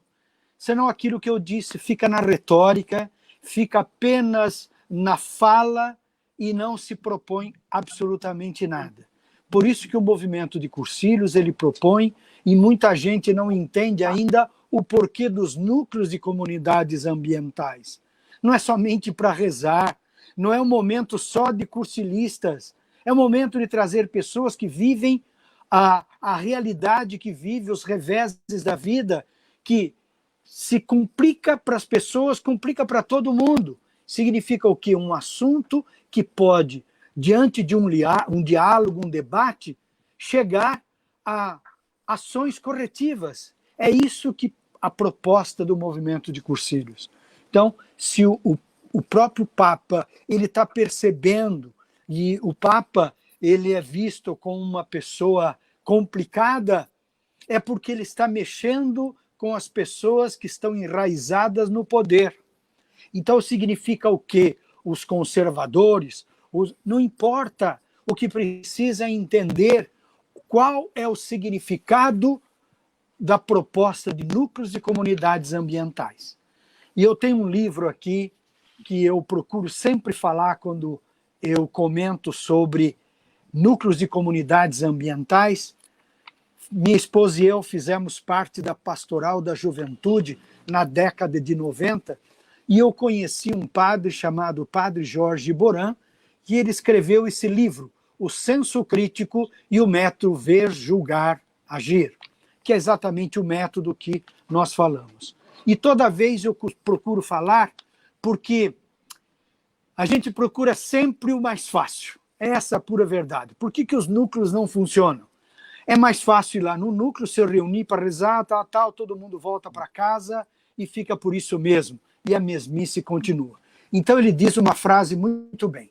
O método Ver, Julgar e Agir é um método prático de formação na ação, que força o grupo cristão a sair do seu comodismo e de uma sensação falsa de estar bem consigo mesmo e com Deus, porque pertence a uma comunidade de cristãos que se amam, mas que não se preocupam e não se sentem compromissados com os que estão fora, na sociedade, os marginalizados, espiritual e materialmente.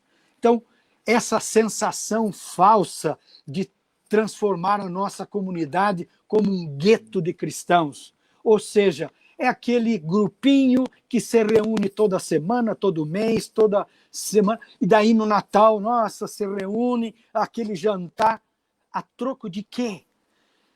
Nós temos que buscar lideranças, e é exatamente nesses núcleos que se descobre pessoas com perfil para atuar no movimento de cursilhos, somar para uma ação evangelizadora, mas não para ler o evangelho, para rezar o terço, não, é para falar da vida, porque quando se fala da vida, você vai encontrar no evangelho e nas sagradas escrituras as verdades que falam sobre o ser humano, sobre as realidades que forçam, às vezes, as pessoas viverem no anonimato, as pessoas perderem a dignidade humana, que é o nosso caso hoje. A dignidade humana tem que ser restabelecida. Agora, mas rezando, está tudo bem. Olha que gostoso. Como Pedro, como Tiago e João foram lá no Monte Tabor. Oh, Senhor, que maravilhoso que é aqui. Vamos construir 3 tendas. Uma para ti, Senhor. Uma para Moisés e outra para Elias. Olha só, a facilidade está no ser humano. O que o mundo precisa de pessoas que labutem, que trabalhem para que, se haja igualdade, pode ser até uma utopia isso, mas temos que trabalhar. Senão nós vamos continuar na mesmice dizendo que nós fazemos parte de um movimento maravilhoso, cujo nome é Movimento de Cursilhos de Cristandade. E encerra-se o assunto. Lamentavelmente, não é essa. Você falou in persona Christi, que você disse o que Cristo já ensinou muito tempo atrás, quando a discussão não é só reunir para rezar, é para discutir para a vida. Mas eu gostaria de complementar a resposta para Edmundo e dizer o seguinte: Edmundo, quem cria o currículo é a elite branca e é a elite que quer a perpetuação do racismo estrutural. Então, para você ter ideia, um dos grandes mecanismos ao lado do direito, que ajudou a perpetuação do mecanismo do racismo estrutural, foi justamente o controle sobre os currículos, sobre o que a escola vai estudar. E eu te informo o seguinte: por 115 anos, a escola foi proibida de discutir cultura negra e os povos escravizados. Somente em 2003, com a Lei 10.639, que a professora Minervina citou aí muito bem, foi que passou a ser autorizado os currículos a discutirem a questão. Então, se temos um mecanismo de perpetuação do racismo estrutural no país, é a educação. E a minha esperança de que vai mudar é que agora é uma coisa irreversível. E uma vez que já temos amparo legal para isso, os educadores vão fazer a parte dele bem, eu acredito nisso. Maravilha, Antônio Neto e Corinto, Minervina. Eu não poderia deixar de falar um pouco aqui, nosso tempo já está quase se esgotando, mas acho que a gente pode avançar mais um pouquinho. As pessoas estão interagindo, tem várias interações, não vai dar para a gente comentar todas, mas eu queria colocar apenas mais uma que eu achei interessante. E antes de colocar, eu gostaria de falar e contribuir dizendo que a nossa igreja se posiciona contra o racismo, porque além de ser crime, como bem falou Antônio Neto, é pecado. Está lá na carta está aqui em Tiago 2,9, onde fala o seguinte: mas se trata os outros com parcialidade, estarão cometendo pecado e serão condenados pela lei como transgressores. Então, a nossa igreja, além de considerar um crime, é também pecado. Tem um questionamento aqui que eu gostaria de ouvir a posição pessoal de cada um de vocês. Poderia usar assim, um tempo no máximo aí de 1 minuto, para poder fazer uma síntese deste questionamento aqui da irmã Eliedna. Ela fala o seguinte: professora, comente, por favor, o sistema de cotas para o ingresso do índio e do negro nas universidades. Eu sei que é polêmico, cada um de nós temos nossas convicções, cada um de nós temos nossas posições, mas eu gostaria de ouvir uma síntese de cada um de vocês, começando por Antônio Neto, depois Corinto, depois Minervina. Ok, como me colocou aí para responder primeiro, eu vou dizer o seguinte: a política de cotas foi um mecanismo mais eficaz que já se chegou no Brasil para corrigir uma distorção histórica e uma correção de um débito com o povo que foi escravizado no Brasil por quase 400 anos. Então, à medida que, após a escravatura, nós não permitimos a ascensão social dos negros, eles ficaram relegados à pobreza. Então, a maioria dos negros hoje, que são 56% da população brasileira, são pobres. Se eles são pobres, bora só rapidinho imaginar uma coisa: vestibular para uma faculdade de medicina. Parabéns, Jo acabou de formar a filha dela médica, o sonho de consumo da maioria dos pais. Agora, imagine aí um estudante negro que precisa trabalhar o dia todo para se manter, não tem pai para pagar um cursinho pré-vestibular para ele, ele tem a mesma chance de que um filho de classe média que frequentou um bom cursinho, que estudou em boas escolas, que tem o dia inteiro para estudar para passar no vestibular. Esse cidadão compete de igual para igual? Não, não compete. Então, para corrigir algumas distorções, e aí vai uma informação para quem não sabe, a lei de cotas, ela está dentro de uma lei que é social, é uma lei para amparar os mais pobres. Dentro dessa estrutura para amparar os mais pobres, é que se criou a lei de cota. E para que isso?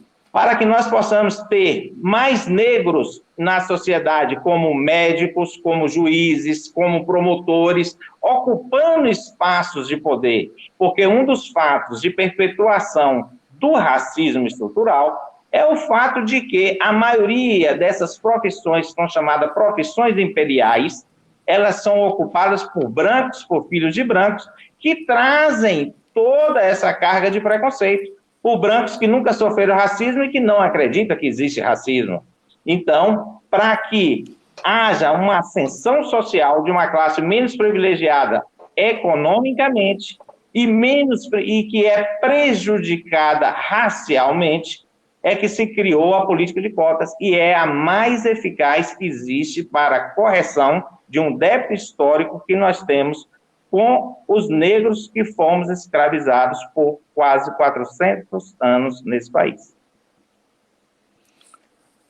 Com relação a essa parte, eu concordo plenamente com o Antônio Neto, e eu tenho certeza que a professora, a Minervina, ela tem muito mais a falar do que propriamente dito.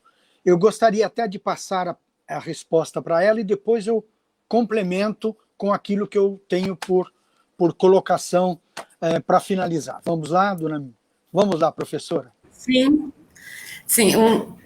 O Neto já trouxe alguns pontos, alguns marcos da lei de cotas, mas é preciso que a gente pense que muitos são contra. Só que a gente precisa ver, como o Neto colocou, a questão histórica.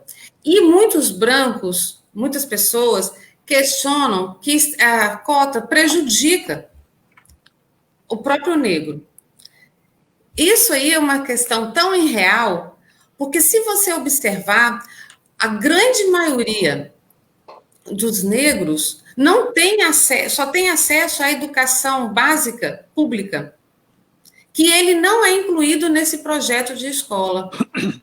Então, a base da educação das pessoas negras, infelizmente, é muito frágil, porque a nossa escola pública também é uma escola frágil. Então, a lei das cotas, ela vem para dar condições reais para que essas pessoas, para que o negro tenha o acesso à universidade. A nossa universidade, ela é branca. E se você pega alguns cursos que são considerados os cursos da elite, você pode fazer uma pesquisa, quantos médicos negros temos nos hospitais? Quantos advogados? Então, você precisa de uma lei para reparar, infelizmente, todas as mazelas cometidas na história da nossa educação. E todas as histórias cometidas, todos os erros da nossa história brasileira com o povo negro. Então, a cota, o ideal é que chegue uma época que não vamos precisar mais de cotas. Nós precisamos de lutar pelas cotas agora, porque é necessário. Necessário para a reparação de toda a exclusão do povo negro na educação de qualidade, de uma educação que dê condições dele fazer a sua escolha. Ele escolher se ele quer ir para a universidade, qual curso que ele quer fazer. Mas é preciso lutar também para que essa política de cotas, para que essa lei não permaneça para daqui 10, 20 anos, porque nós precisamos organizar e repensar a nossa estrutura educacional como um todo. Mas quando foi criada, e até hoje, é necessário para reparar um erro histórico do nosso país. Um erro histórico que é o não acesso à educação, que é o marco da história do povo negro do nosso país. Eu vejo, então, como uma real necessidade. É necessário, no momento. É necessário. Se, porventura, nós estamos vislumbrando um futuro melhor para que não haja mais cotas, tem que começar agora. Um trabalho muito forte. Por exemplo, eu tenho, na minha ótica, uma pessoa que fez um trabalho maravilhoso, Joaquim Barbosa. Negro, esteve com o ministro. Lógico que a gente sabe quais os motivos que ele pediu a saída, né? Exatamente por forçarem a barra dele. Mas é possível. E ele era pobre. E ele foi estudar na Inglaterra. Tudo porque ele foi atrás. Ele foi motivado, independente de grau de poder aquisitivo. O que precisa é trabalhar agora para um futuro promissor. Tem que começar agora. Se ficar somente nessa retórica, nós vamos terminar e daqui 20 anos nós vamos estar falando da mesma coisa. Eu falo isso porque o movimento de cursilhos eu faço todo ano e sempre são os mesmos problemas. É o pré-cursilho, é o pós-cursilho, é a escola vivencial, é isso, é aquilo. Por quê? Não se coloca um plano de ação. E eu tenho uma formação muito forte que a ação é tudo. Então, aqui tem, para encerrar a minha fala, nesse mesmo livro, Senso Crítico, que é o padre Enzo Campos Guzzo, que ele diz: não se educa ninguém para a liberdade apenas, para a responsabilidade, para o amor, e não ser na prática da liberdade, da responsabilidade do amor, isto é, na ação. Ou seja, se eu estudo para ter apenas vislumbrar poder aquisitivo, eu não vou estar atendendo o propósito de ser humano. A dignidade humana, ela tem porque o meu trabalho na sociedade tem que beneficiar outras pessoas. E aí eu não abro mão dessa possibilidade. A formação na ação, ou seja, eu tenho que levar esse problema para uma comunidade ativa que procure fazer um trabalho para vislumbrar um futuro melhor. Só isso, mais nada. Jânio, eu gostaria de fazer um comentário a partir da fala do Corinto. Nós temos que ter um cuidado também, eu entendi a fala do senhor, com a meritocracia. Hoje é um discurso muito presente nesse racismo estrutural. Então, a meritocracia, quando a gente cita, por exemplo, Joaquim Barbosa, que foi citado, dá uma impressão, a gente tem que ter um cuidado para não dar aquela impressão assim de que, tá vendo? Ele conseguiu.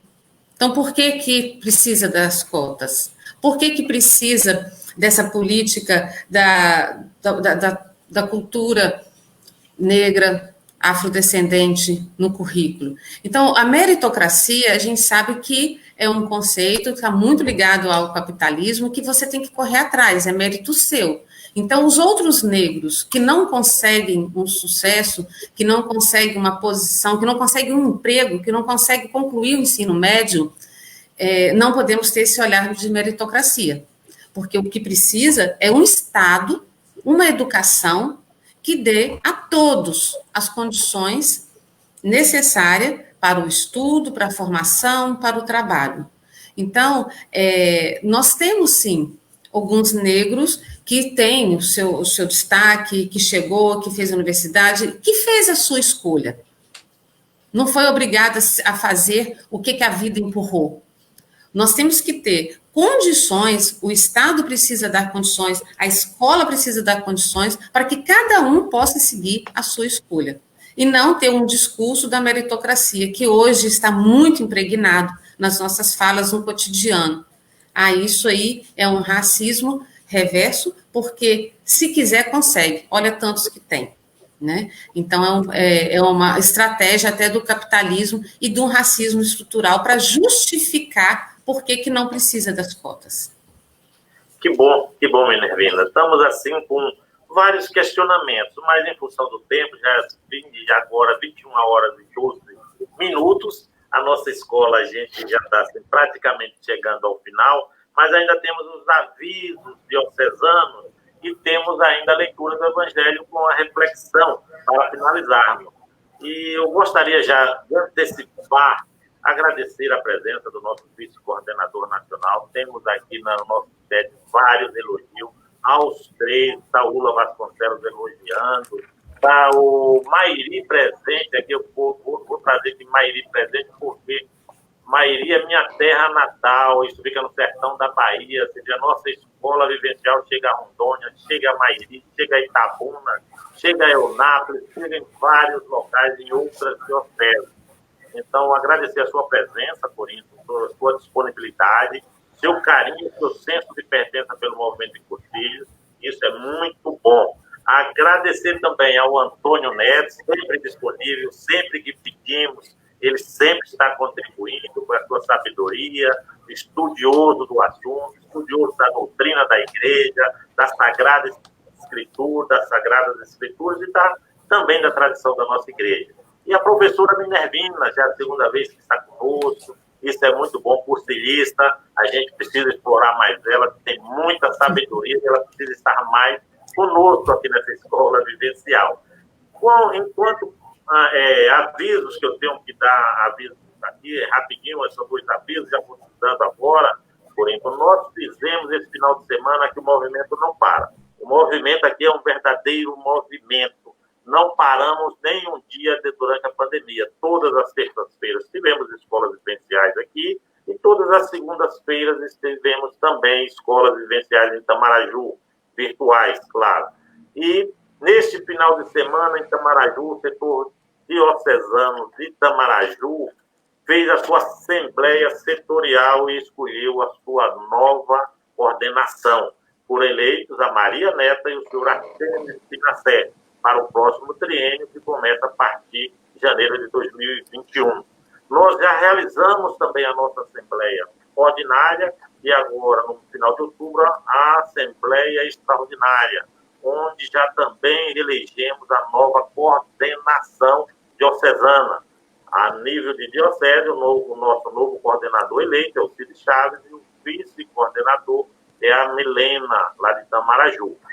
E nosso setor 1, Teixeira de Freitas, vai realizar sua assembleia extraordinária no dia 17 de dezembro, onde também será uma assembleia eletiva, onde vai se votar na nova coordenação. Esses seriam nossos avisos, e eu gostaria de dizer que para a próxima escola vivencial, se você puder participar conosco, um tema interessantíssimo, que é Vivenciando os Sacramentos no Quarto Dia. Estará conosco a nossa irmã Lucília, lá de Goiânia, partilhando conosco esta próxima escola do dia 1º do 12. Eu gostaria de convidar agora aqui, vou trazer ele aqui à tela, o nosso irmão Marcos Paulo, ele está quietinho ali, ele que é o nosso mediador, ele que está sempre fazendo a reflexão do Evangelho, e eu vou... Boa noite, Marcos Paulo. Boa noite.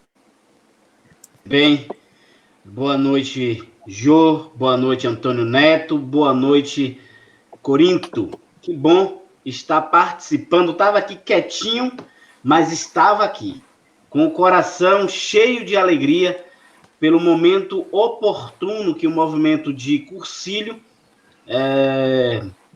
brindou, presenteou a todos que tiveram a coragem de participar desse momento. Porque nem todos têm coragem de participar de momentos como esse, de se autoquestionar para entender como é o meu movimento enquanto ser humano, o meu movimento enquanto cristão. É interessante que o Evangelho, ele sempre nos questiona, e deveria sempre nos questionar. E o Evangelho sempre nos traz questões fundamentais de quais são os ensinamentos que Deus, que Jesus traz para cada um de nós. E é nesse intuito, eu acho que a gente não poderia terminar diferente com essa leitura orante da palavra de Deus, para nos fazer cada vez mais entender qual é a vontade de Deus na minha vida, na minha história, na minha caminhada. Então vamos pegar o Evangelho de hoje, eu mesmo vou ler, está em Lucas 21, de 5 a 11.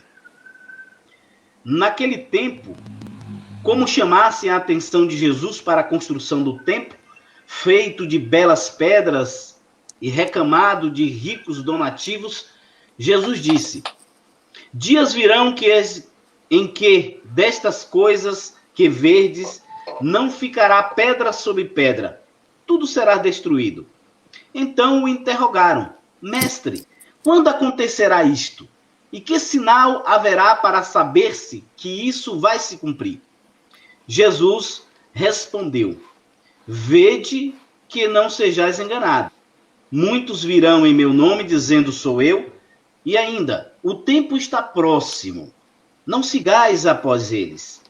Quando ouvirdes falar de guerras e de tumultos, não vos assusteis, porque é necessário que isso aconteça primeiro, mas não virá logo o fim. Disse-lhes também: levantar-se-ão nação contra nação e reino contra reino. Haverá grandes terremotos por várias partes, fomes e pestes, e aparecerão fenômenos espantosos no céu. Palavra da salvação. Glória a vós, Senhor. Gostaria de fazer uma breve reflexão sobre esse evangelho e também ouvindo o que cada um de vocês trouxe nesta noite. Liturgicamente, nós estamos terminou a festa de Cristo Rei, encerra o ano litúrgico, inicia-se o novo ano litúrgico a partir do primeiro domingo do Advento. Fizemos uma longa caminhada contemplativa, tendo os olhos fixos em Jesus e deixando-se ensinar por ele. Hoje, mais uma vez, e eu acho que só hoje, e mais do que isso, por tudo que nós ouvimos, ressoa forte em cada um de nós o apelo de Jesus. É preciso sair dos próprios muros, remover as pedras que soterram a vida dentro de nós, derrubar as muralhas que cercam nosso coração. O contexto do evangelho de hoje é a presença de Jesus no templo de Jerusalém e a admiração dos discípulos diante da grandeza, da beleza, do quão estonteante era aquele templo, de pedra, bonito, como muitos a gente vê por aí. No entanto, Jerusalém e o templo traíram a missão de Jesus e serão destruídos porque se fecharam em suas fronteiras, em suas seguranças e não acolheram a transformação interior que Jesus estava trazendo, a sua novidade, o seu evangelho, a sua boa notícia. Com toda a sua beleza e grandiosidade, o templo carrega sinais de morte dentro de si. E aí eu lembro do sepulcro caiado. Muitos templos são sinais de morte e sinais de contradição. A destruição do santuário é para Jesus a consequência do fechamento interior dos seus habitantes e da recusa em acolher a novidade do reino. Não só o templo, mas as realidades que parecem intocáveis e eternas devem cair para que seja possível a nova Jerusalém, humana e humanizadora. E aqui a gente fala da nossa sociedade. A Nova Jerusalém é a sociedade que a gente quer, humana e humanizadora. A imagem de um templo construído com enormes pedras e rodeados de grandes muros é a expressão de uma religião petrificada, fria e sem a marca da compaixão que é própria de Jesus. Jesus, o verdadeiro templo, desmascara toda religião que se fundamenta em edifícios vistosos, em ritos suntuosos, e só aparência por causa do espanto, mas não se sustenta. Tudo que se fundamenta na pura... Aquilo que é exterior cai por si mesmo. A expressão usada por Jesus não ficará pedra sobre pedra. Desvela também nossa construção interior. Muitas vezes sustentada sobre as pedras do preconceito, que falamos muito nessa noite, da intolerância, rodeada de muros que excluem, ambientes frios que alimentam a cultura da indiferença. O outro é diferente, o outro não sou eu, o outro não vive aquilo que eu vivo, portanto, ele não faz parte da minha vida. Construção centrada na mera aparência que pode provocar assombro no seu interior vazio. Não há eco. Deus não se deixa prender nos templos, porque Jesus disse, meu Pai é adorado em espírito e verdade. E o verdadeiro templo e a vida é a vida. A verdadeira religião é aquela que sustenta as relações, reconstrói os vínculos, acolhe e integra o diferente. Templo vivo que humaniza, que é espaço de humanização. Na vida há uma tendência sempre presente em todos nós. Construir muros, elevar grossas paredes exteriores, parecem belíssimas, mas nos dificultam alimentar as relações interpessoais. São muros religiosos, políticos, raciais, sociais. Temos demasiados muros e paredes que nos impedem de ver e de viver a cultura do encontro. São paredes que nos impedem a ver a luz da verdade, também presente nas outras culturas. Paredes que nos atrofiam e não nos deixam sentir afetados pelos sinais que cada dia Deus nos envia através dos acontecimentos da vida. Acontecimentos da vida como esse, que nós estamos vivendo e acabamos de viver. Portanto, para finalizar, eu gostaria de trazer só um trecho, é a parte da música de Clara Nunes, do que passou, é o Evangelho da festa de Cristo Rei, e que não é outro senão o Jesus que se coloca nos pequenos, nos marginalizados e nos excluídos. A música diz assim, o sol há de brilhar mais uma vez, a luz há de chegar aos corações, do mal será queimada a semente, o amor será eterno novamente. É o juízo final, a história do bem e do mal. Quero ter olhos para ver a maldade desaparecer. Amém. Seu microfone está fechado, Jânio.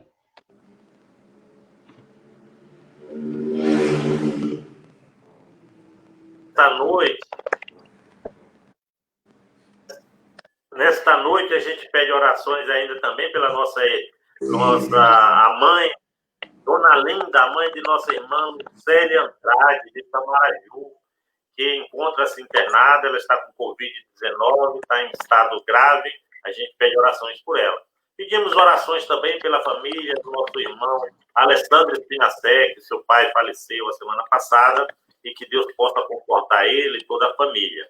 Né? E no domingo próximo, às 18 horas, teremos a missa de 30 dias na Catedral, a missa de 30 dias do nosso irmão futilista, José Maria.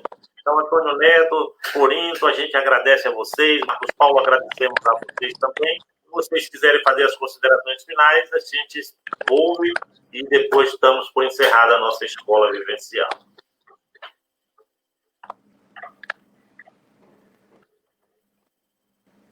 Eu agradeço a oportunidade.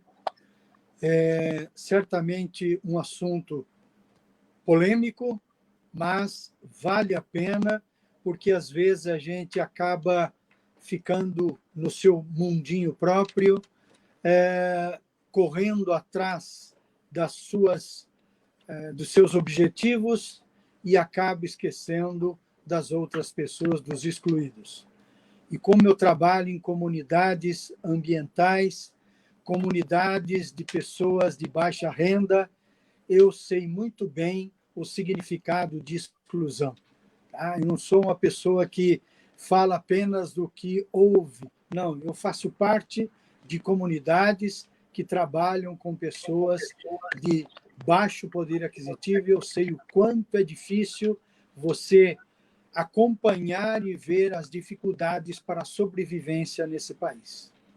Foi muito bom estar com vocês e logicamente, estarei à disposição de futuros encontros. Um abraço a todos e que Deus nos ajude na nossa jornada. Então, boa noite a todos. Vamos finalizar com o Pai Nosso. Antônio Neto, você gostaria de fazer uso da palavra, alguma coisa? Antônio Neto?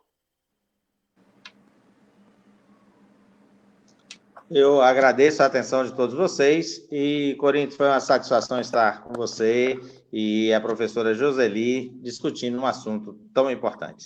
Boa noite. Boa noite. Marcos, você pode fazer a oração do Pai Nosso? Puxa aí, Marcos. Pode ser. Noite memorável.